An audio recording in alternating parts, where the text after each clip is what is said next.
আশা করছি সবাই ভালো আছো। আমরা গত ক্লাসে 3.2 পর্যন্ত শেষ করেছিলাম। 3.1 এর একটা অঙ্ক নিয়ে তোমরা অনেকেই সমস্যায় পড়েছিলে, এটা আমাকে জানিয়েছো। এখন প্রথমে আমি ওই অঙ্কটা সলভ করে দিচ্ছি। আর 3.2 নিয়ে এখনও তোমরা তেমন কোনো সমস্যার কথা বলোনি, তাহলে 3.1 ওই অঙ্কটি করার পর আমরা 3.3-তে চলে যাচ্ছি। তোমরা 3.1-এ যে অঙ্কটা নিয়ে সমস্যায় পড়েছিলে সেটার নাম্বার হচ্ছে 7/5। আমি প্রথমে প্রশ্নটা পড়ছি।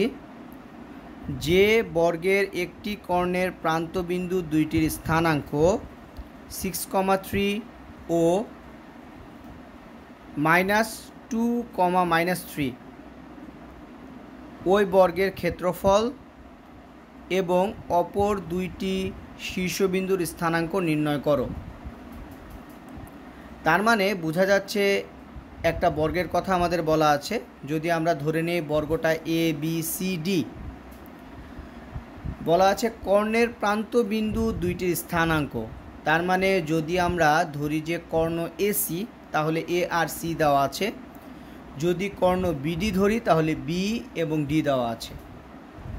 তাহলে প্রথমে আমাদের রাফ একটা চিত্র আঁকতে হবে। ওরা আমাদের কাছে প্রথমে চেয়েছে ওই বর্গের ক্ষেত্রফল এবং অপর দুইটি শীর্ষবিন্দুর স্থানাঙ্ক। তার মানে এটাকে যদি A আর এটাকে যদি C ধরি তাহলে অপর দুইটি বিন্দু হবে B এবং D। আর যদি এটাকে B এটাকে D ধরি তাহলে অপর বিন্দু হবে A এবং C। তাহলে প্রথমে আমি রাফ চিত্র এঁকে নিচ্ছি। যে যে তথ্য দেওয়া আছে সে অনুসারে আগে আমি চিত্রটা এঁকে নিচ্ছি, তারপর উপস্থাপন করছি। আমি যে দুটো বিন্দু দেওয়া আছে, যেহেতু কর্ণের প্রান্তবিন্দুদ্বয় বলা ছিল, তাহলে আমি একটা কর্ণ ধরলাম AC। তাহলে একটা বিন্দু হলো A, অপর বিন্দু হলো C। এখন সে অনুসারে আমরা চিত্রটা এঁকে নিচ্ছি। আমাদেরকে বর্গ বলেছিল,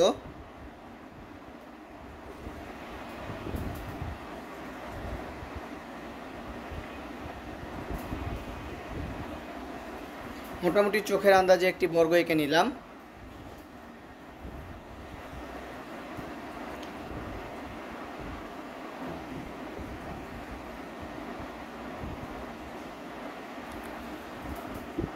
A 6,3, B -2, -3। এখান থেকে বোঝা যাচ্ছে আমরা AC কর্ণের দৈর্ঘ্য নির্ণয় করতে পারবো।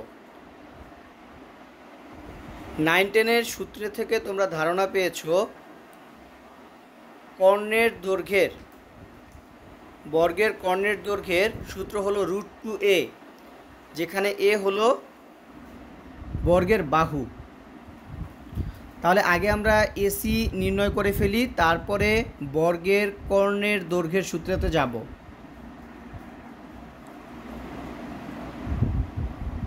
AC সমান সমান এটা x1 y1, এটা x2 y2। তাহলে সূত্র অনুসারে x1 - x2 whole square plus y1 - y2 whole square. তাহলে আমরা লিখতে পারছি 6 - +2 whole square plus 3 - +3 whole square. তাহলে এটা আসছে 6, 7, 8 স্কোয়ার, তার মানে 64 প্লাস 3 × 6, 6 স্কোয়ার, তার মানে 36।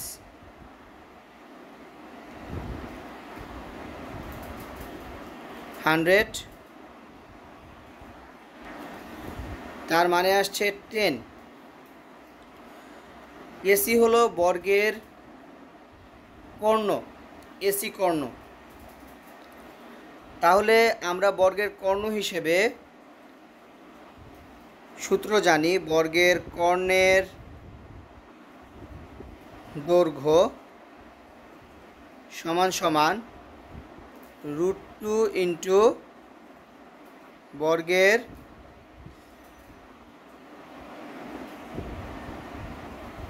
বাহুর দৈর্ঘ্য। যদি আমরা √2 আর বর্গের বাহুর দৈর্ঘ্যকে এ ধরি তাহলে আসছে, আমরা বর্গের বাহুর দৈর্ঘ্য এ ধরায় বর্গের কর্ণের দৈর্ঘ্য পেলাম √2a। তাহলে বর্গের কর্ণের দৈর্ঘ্য কিন্তু এসি, কারণ আমাদের এসি কর্ণ জানা আছে, বিডি কর্ণটাও ওটাই হবে, কারণ বর্গের কর্ণ দুটো সমান হয়। এখন এসি সমান সমান 10,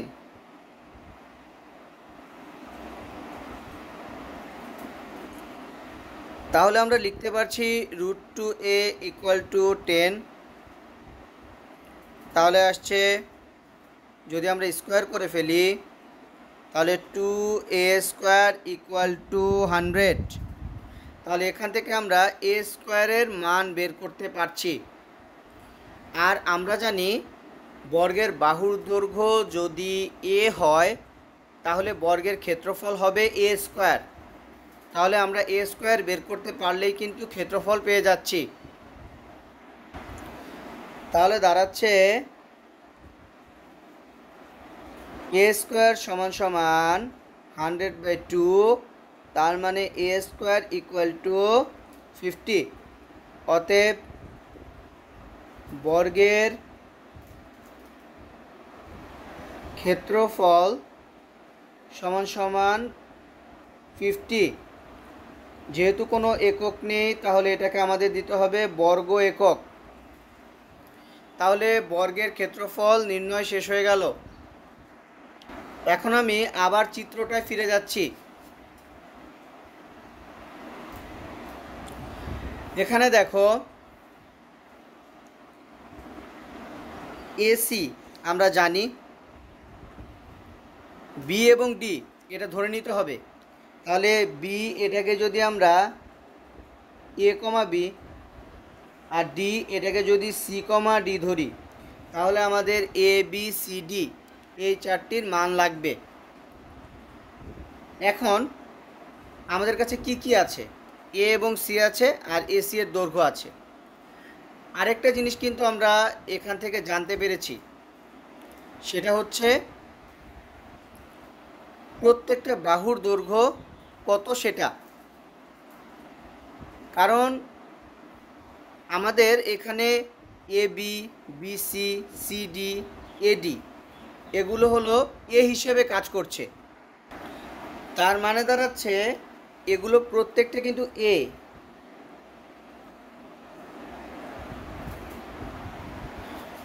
দেখো এখানে a² আমরা পেয়েছি 50, তার মানে a কিন্তু আসবে √50।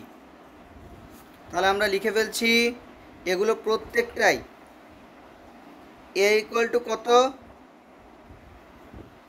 √50 প্রতিটা ক্ষেত্রে। তাহলে এখন আমাদের মেইন টার্গেট হচ্ছে বি এবং ডি এর স্থানাঙ্ক নির্ণয় করা।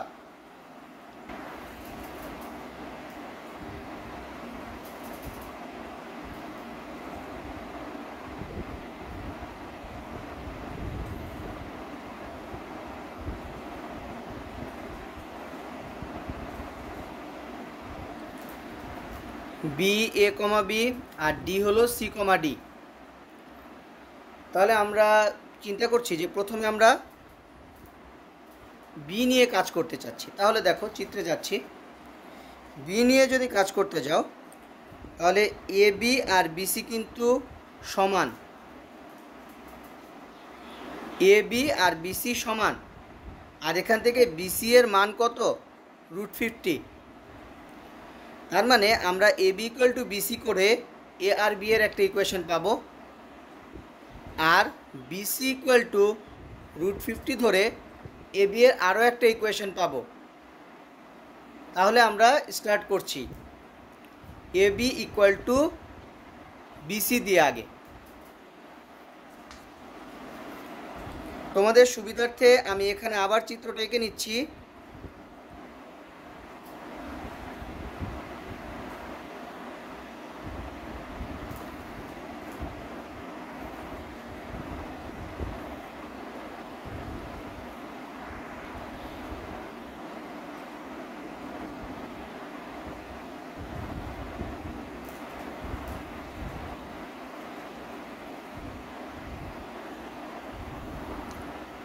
তাহলে A B equal to BC আমরা লিখতে পারছি বর্গ। এ কারণে আমরা কিন্তু এটা জানি যে প্রত্যেকটা বাহু সমান। A B equal to BC equal to CD equal to DA. আমি এর মধ্যে থেকে A B equal to BC নিলাম কেন? কারণ এ বি যখন আমরা ক্যালকুলেশন করব তাতেও স্মল বি থাকবে, বিসি যখন ক্যালকুলেশন করব তখনও স্মল এ স্মল বি থাকবে। এতে করে আমাদের ক্যালকুলেশনে সুবিধা হবে, তাই সে কারণে আমরা A B equal to BC নিলাম। তাহলে এ বি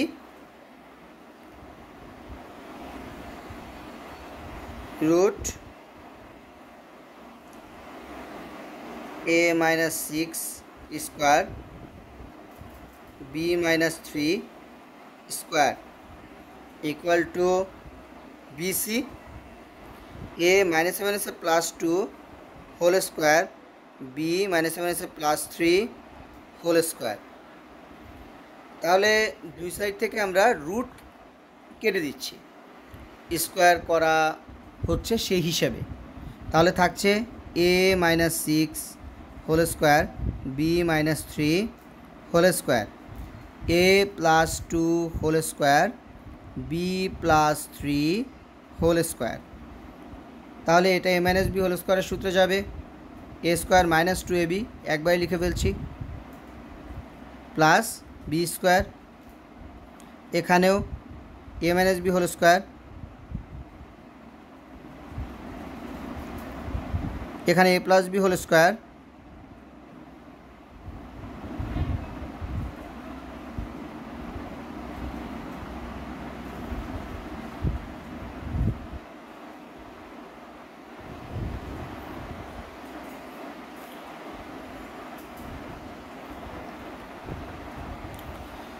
তাহলে দুই সাইডে A square plus B square আছে, আর এরগুলো আর বি এরগুলো একসাথে এনে আমরা একটা রাশি তৈরি করছি। আমি ক্যালকুলেশনটা করে তারপর উপস্থাপন করছি। দেখো এটা তারপরে তোমাদেরকে একটু বলে দেই, এ স্কোয়ার কাটা, বি স্কোয়ার কাটা, আর এখানে এ বি যেমন আমরা ছোট করে নিচ্ছি, দেখো মাইনাস 12a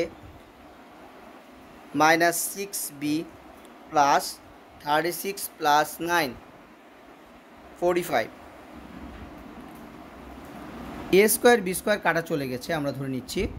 এখানে থাকছে 4a প্লাস 6b প্লাস 13। তাহলে এবার আমরা এ বি এবং ধ্রুবপদ একসাথে নিয়ে আসছি, এটা হতে পারে, অথবা এ বি একসাথে রাখছি আর ধ্রুবপদ ওই সাইডে রাখছি, এটা হতে পারে। এটা তোমাদের ইচ্ছা, যেভাবে করতে পারো। তাহলে 45 মাইনাস 13 আমি সংখ্যাগুলোকে লেফট সাইডে রাখছি আর রাইট সাইডে এ বিকে রাখছি, plus 12a plus 6b।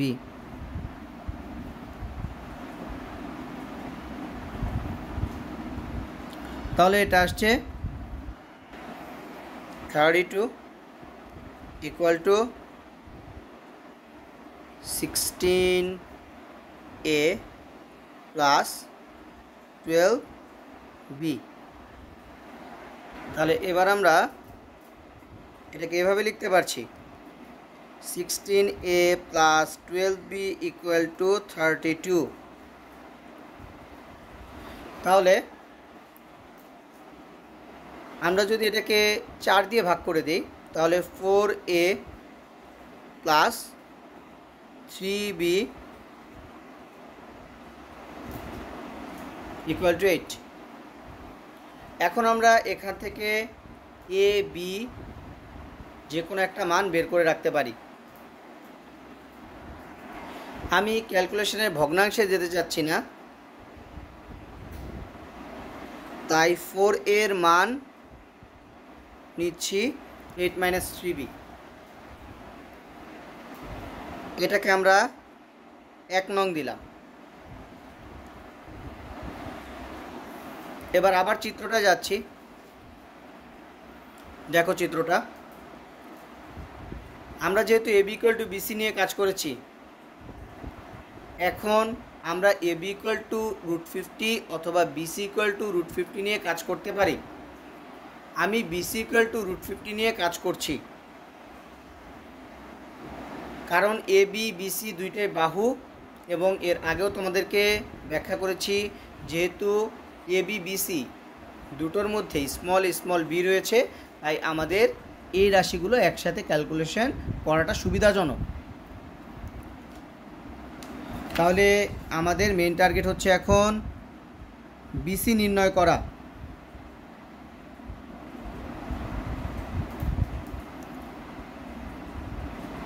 BC equal two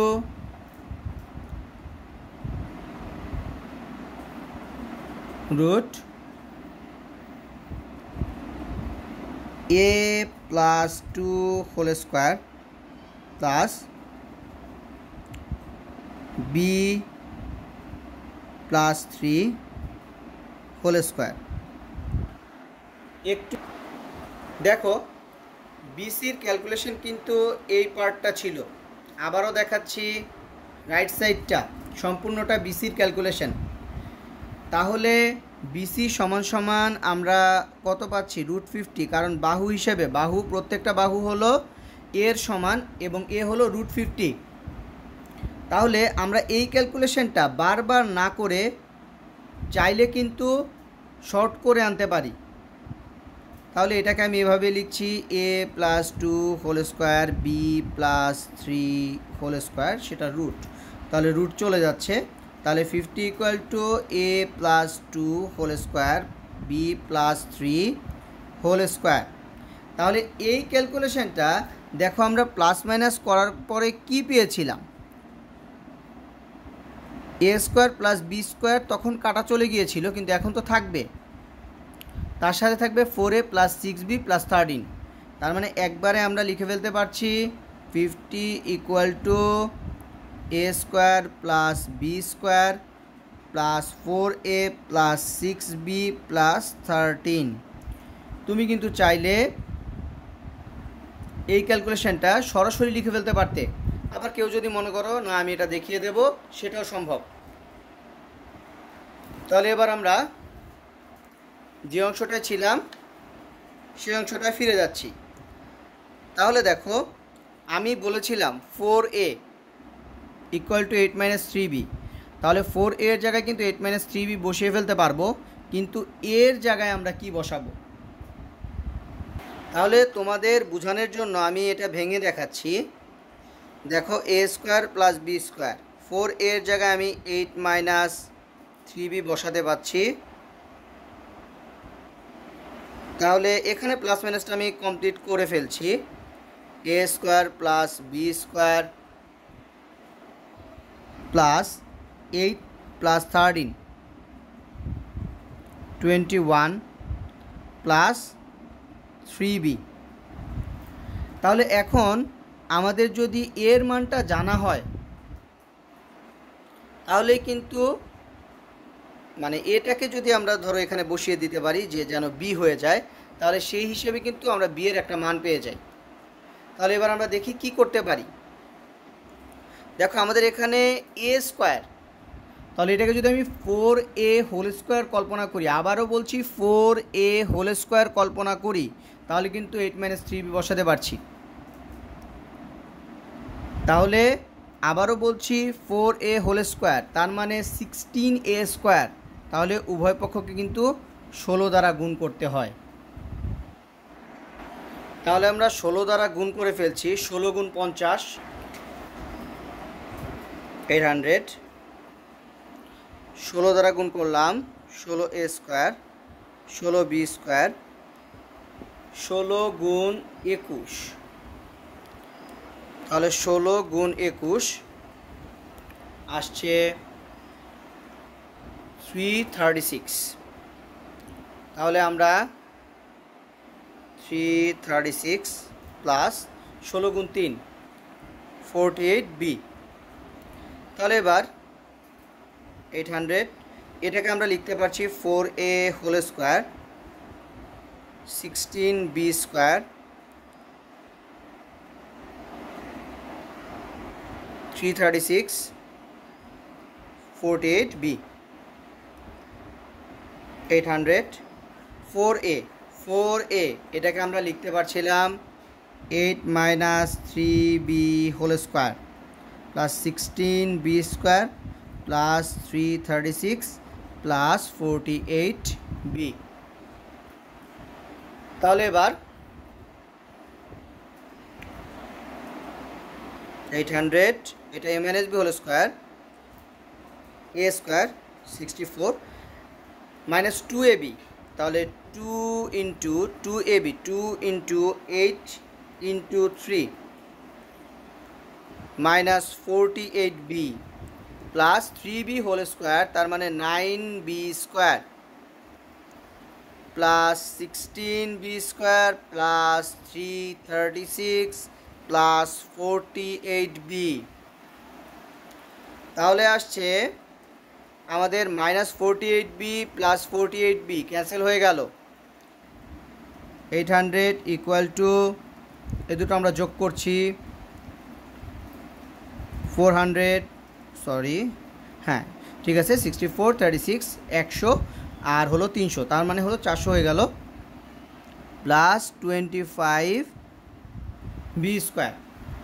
তাহলে ক্যালকুলেশন করে এবার আসছে আমরা যদি যোগ বিয়োগ করি 400 ইকুয়াল টু 25b স্কোয়ার, তার মানে দাঁড়াচ্ছে 25b স্কোয়ার ইকুয়াল টু 400। আমি এখানেই ক্যালকুলেশনটা কমপ্লিট করে ফেলছি। তাহলে b স্কোয়ার আসছে 400 বাই 25, 400 বাই 25 16, অতএব b equal to plus minus 4।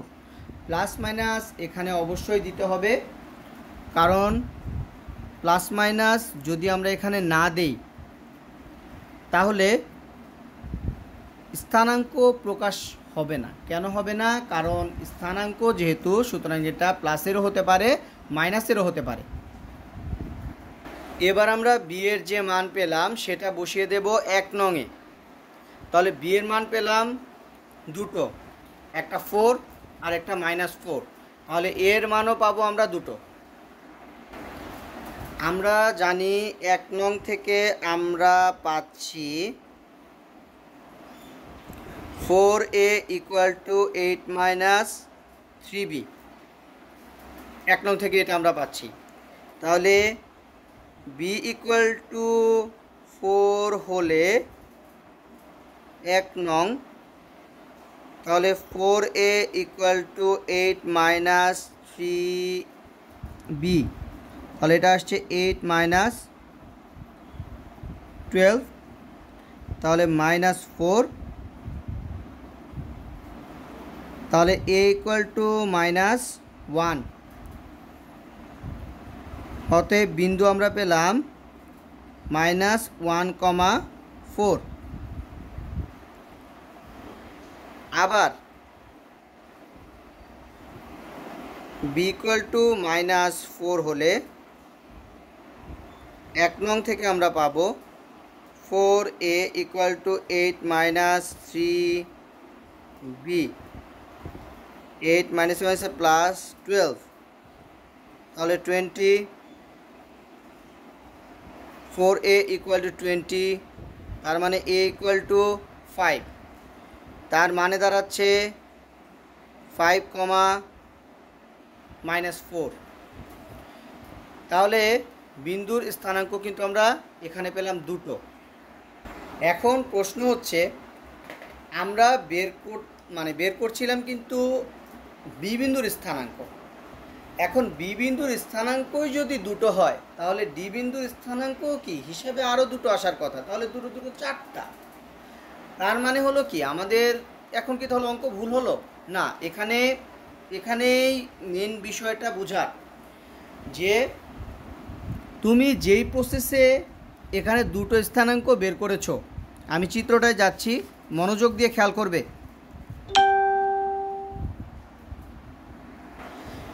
দেখো এখানে আমরা A B equal to BC আর বিসি ইকুয়াল টু √50 এটা নিয়ে ক্যালকুলেশন করে এ বি এর মান বের করেছি। তাহলে ঠিক একইভাবে কিন্তু এডি ইকুয়াল টু ডিসি আর ডিসি ইকুয়াল টু √50 এটা দিয়েও কিন্তু তুমি আরও মান বের করতে পারবে। যদি সেম প্রসেসে মান বের করো, একটু আগে যেই দুটো মান আসলো মানে দুটো স্থানাঙ্ক দুটো -1,4 আর 5,-4, দেখবে এখানে যখন তুমি ক্যালকুলেশন করবে আবারও বলছি এডি ইকুয়াল টু ডিসি আর ডিসি ইকুয়াল টু √50 নিয়ে যদি ক্যালকুলেশন করো, দেখবে সেম দুটো স্থানাঙ্ক আসছে। তার মানে কি দাঁড়াচ্ছে, এখানে আসলে তুমি যে কোনো একটা পোর্শন নিয়ে কাজ করলেই তোমার দুটো বিন্দু বের হয়ে যাচ্ছে। তার মানে আমাদের অবশিষ্ট বিন্দু দুটোর স্থানাঙ্ক চলে এসেছে -1,4, 5,-4। তাহলে কেউ যদি আবার বলে না আমি এখন এডি ইকুয়াল টু ডিসি এবং ডিসি ইকুয়াল টু √50 দিয়ে ক্যালকুলেশন করে দেখব, সে দেখতে পারে, কোনো সমস্যা নেই। এর জন্য তাকে কোনো এক্সট্রা মার্ক দেওয়া হবে না, কিন্তু হ্যাঁ তার কোনো এক্সট্রা মার্ক কাটাও হবে না, কিন্তু তার কিন্তু এক্সট্রা সময় যাবে। সে ক্যালকুলেশন করে দেখবে আবারও এই দুটো বিন্দু এসেছে। তার মানে এটা যদি বি হয় তাহলে এটা হবে ডি, আর এটা যদি বি হয় এটা হবে ডি। তার মানে তুমি যে কোনো একটা প্রসেস ফলো করবে, A B equal to BC, BC equal to √50 এটা, অথবা AD equal to DC, DC equal to √50 এটা। তাহলে আমার মনে হয় যে এটা এখন ক্লিয়ার হয়ে যাওয়ার কথা। তার মানে আমাদের অবশিষ্ট দুটা বিন্দুর স্থানাঙ্ক আমরা পেয়ে গেছি। অতএব অবশিষ্ট শীর্ষবিন্দুদ্বয় -1,4 এবং 5,-4। তাহলে আশা করি এই অঙ্কটা বুঝতে পেরেছ। আসলে এই অঙ্কটা অনেক লেন্দি একটা ম্যাথ, সচরাচর এই টাইপের অঙ্ক আসে না, কিন্তু এটা আসলে তোমার ব্রেইনেরও একটা পরীক্ষা বলতে পারো। তাহলে আশা করি এটা ক্লিয়ার হয়ে গিয়েছে। 3.3 খুব সিম্পল একটা চ্যাপ্টার। 3.3-র একেবারে যে প্রাথমিক ধারণাগুলো আছে সেগুলা দিয়ে আজকের ভিডিওটা শেষ করব। এবার আমরা 3.3-র বেসিকটা একটু দেখছি।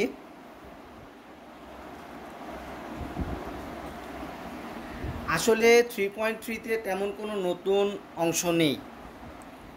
যেমন এখানে তোমরা পেতে পারো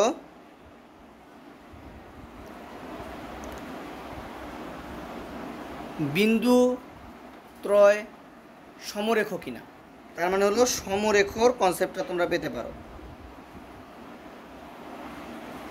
সমরেখ, তাহলে সমরেখ কিন্তু আমরা এটা জানি এবং আমরা এটা এর আগেও দেখেছিলাম। তাহলে তারপর আমি একটু তোমাদেরকে এটা মনে করিয়ে দিচ্ছি। মেইনলি এটা ত্রিভুজের ক্ষেত্রফল সমান সমান 0 আর ঢাল সমান, এই দুইটা হলো সবচাইতে ইফেক্টিভ সমরেখর ক্ষেত্রে। যার যেটা ভালো লাগে সে অনুযায়ী সেটা করা যাবে। তাহলে এটা আমি লিখে দিচ্ছি, ত্রিভুজের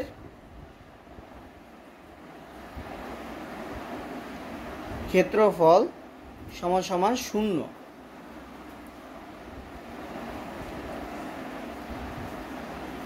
যদি এ বি সি তিনটা বিন্দু হয় তাহলে এটা দিয়ে রেখা কল্পনা করা যায় তিনটা, A B, B C, C A.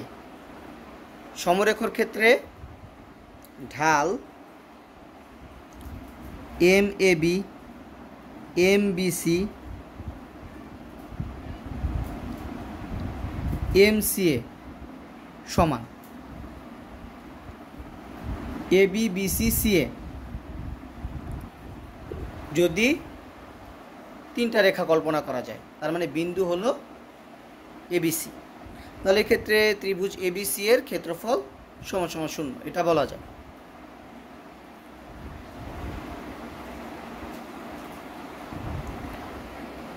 A x1 y1, B x2 y2, C x3 y3 হলে ত্রিভুজ এবিসি এর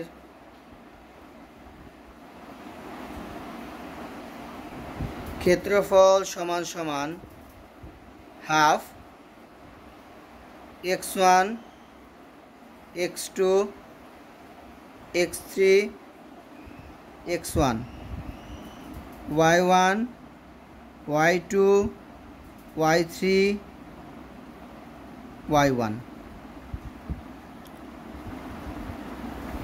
এভাবে নির্ণয় করা যায়। আবার এটাও করা যায়, x1 x2 1 y1 y2 1 x3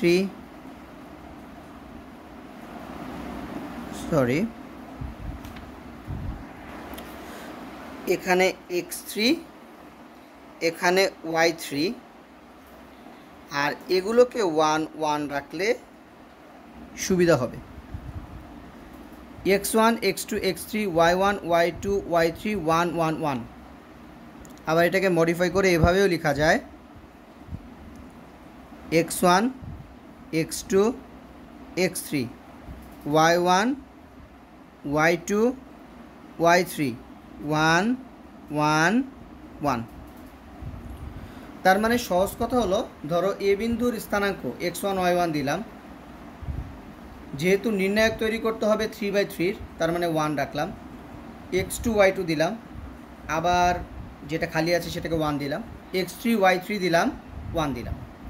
এখন তুমি এটাও করতে পারো, এটাও করতে পারো, এটাও করতে পারো, এই তিনটার মধ্যে যে কোনো একটা করতে পারো, কিন্তু আমার সাজেশন থাকবে এটাই করার। কারণ আসলে এটা দিয়ে তুমি ত্রিভুজ পর্যন্ত করতে পারবে, কিন্তু এই নিয়মটা দিয়ে যদি চতুর্ভুজ, পঞ্চভুজ, ষড়ভুজ যাই থাকুক না কেন তুমি ওটা করতে পারবে। তাহলে আমরা চতুর্ভুজ, পঞ্চভুজ এগুলো কিভাবে করব? x1 x2 x3 চতুর্ভুজের ক্ষেত্রে বলতেছি, x1 x2 x3 x4 x1। আর যদি পঞ্চভুজ হইতো x1 x2 x3 x4 x5 x1। তার মানে হলো কি, দেখো ত্রিভুজ ছিল তাই 4টা হয়েছে, আর যদি চতুর্ভুজ হতো তাহলে 5টা, যদি পঞ্চভুজ হতো 6টা। তার মানে হলো আবার ব্যাক করতে হইতেছে, মানে হলো x1 x2 x3 x4 x5 x1। যদি ষড়ভুজ হতো তাহলে 6 পর্যন্ত যে আবার 1-এ ব্যাক করতে হতো। তাহলে আশা করি এটা বুঝতে পেরেছো। এখানে ম্যাক্সিমাম অঙ্কেই তোমরা এই জিনিসগুলোই পাবে, যে সমরেখর কনসেপ্ট আর ত্রিভুজ, চতুর্ভুজ এগুলোর ক্ষেত্রফল। তাহলে আমরা এরপরের ভিডিওতে 3.3 স্টার্ট করছি, আর 3.2-তে যদি কোনো সমস্যা থাকে সেটা আমাকে বলো। 3.3-র পরে আমরা 3.2-এর সমস্যাগুলো দেখে নেব। সবাই ভালো থাকবে, আজকে এই পর্যন্তই।